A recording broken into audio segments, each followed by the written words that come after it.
Hello friends, एक बार फिर से आप सभी का स्वागत है मेरे इस यूट्यूब चैनल पे।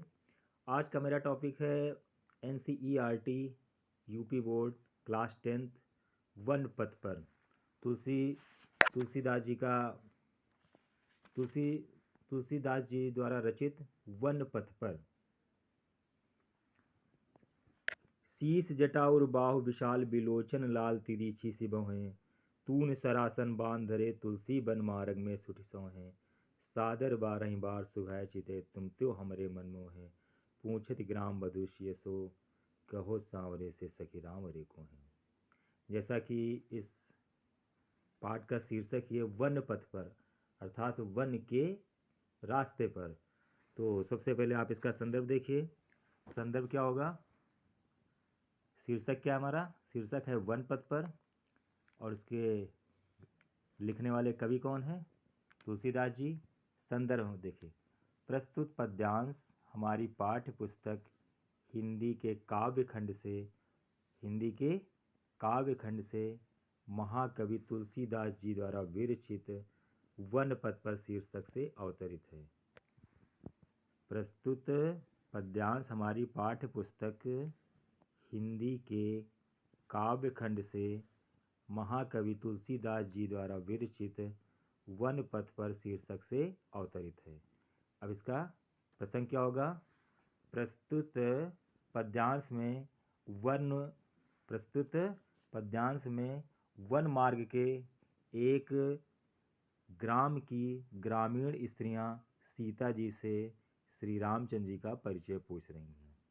प्रस्तुत पद्यांश में वन मार्ग के एक ग्राम की ग्रामीण स्त्रियां सीता जी से श्री रामचंद्र जी का परिचय पूछ रही हैं।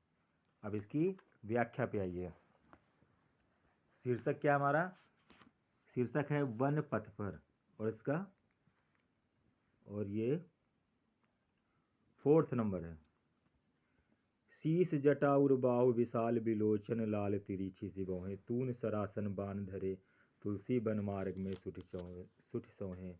पूछत ग्राम बधुष्य सो कहो सांवरे से सखी राम रे को। वन मार्ग में जब एक गांव से राम लक्ष्मण और सीता गुजरते हैं तो उस गांव की जो स्त्रियां होती हैं सीता जी से रामचंद्र जी के बारे में परिचय पूछती हैं कि शीस जटा की जिनके सिर पर जटाएं विद्यमान हैं, और बाहु विशाल जिनका वक्ष स्थल और बाहें बड़ी ही विशाल हैं, बिलोचन लाल आंखें जिनकी लाल लाल हैं, तिरछी सी भवें और जिनकी भवें तिरछी सी बनी हुई हैं। शीस जटा जिनके सिर पर जटाएं विद्यमान हैं, उर बाहु विशाल जिनका वक्ष स्थल और बाहें बड़ी ही विशाल बनी हुई हैं, बिलोचन लाल आंखें जिनकी लाल लाल हैं, तिरछी सी भवें और भवें जिनकी तिरछी सी बनी हैं। तून सरासन बाण धरे जो धनुष बाण और तरकस को धारण किए हुए हैं। तून सरासन बाण धरे जो कि धनुष बाण और तरकस को धारण किए हुए। तुलसी बन मार्ग में सुठ सोएं। तुलसीदास जी कहते हैं, स्त्रियां कहती हैं कि जो वन मार्ग में बड़े ही शोभायमान लग रहे हैं, बड़े ही अच्छे लग रहे हैं। सादर 12 बार सुभाय चिते, स्वाभाविक तौर पर थोड़ी थोड़ी देर में जो आपकी ओर देखते हैं, स्वाभाविक तौर पर जो थोड़ी थोड़ी देर में आपकी ओर अर्थात सीता जी की ओर देखते हैं। और तुम तो हमरे मन मोह हैं, और उनका रूप कुछ ऐसा है कि वो भी जो है हमारे मन को मोह रहा है। किस तरह? जैसे कि आपका रूप है। तुम तो हमरे मन मोह है, जैसे कि आप हमें बड़ी ही सुंदर लग रही हैं, तो वैसे ही ये भी हमें जो है बड़े ही सुंदर लग रहे हैं, बड़े ही शोभायमान लग रहे हैं। तो पूछति ग्राम वधुष्य सो कहो सांवरे से सखी राम रे को। जो स्त्रियां हैं गांव की या वन मार्ग में पड़ने वाले गांव की जो वधुएं हैं, वधुएं मतलब बहू हैं जो, तो पूछति ग्राम वधुष्य सो सीता जी से पूछती हैं कि कहो बताओ सांवरे से सखी रावरे कोरे। ये जो सांवरे से आपके साथ चल रहे हैं ये आपके कौन लगते हैं, ये आपके कौन लगते हैं। फिर से देखिए, शीस जटा उर्बाहु विशाल, सिर पर जिनके जटाएं विद्यमान हैं, उर्बाहु विशाल, इनका वक्ष स्थल और बाहें बड़ी ही विशाल हैं, आंखें जिनकी लाल लाल हैं, इनकी भौहें तिरछी सी बनी हुई हैं।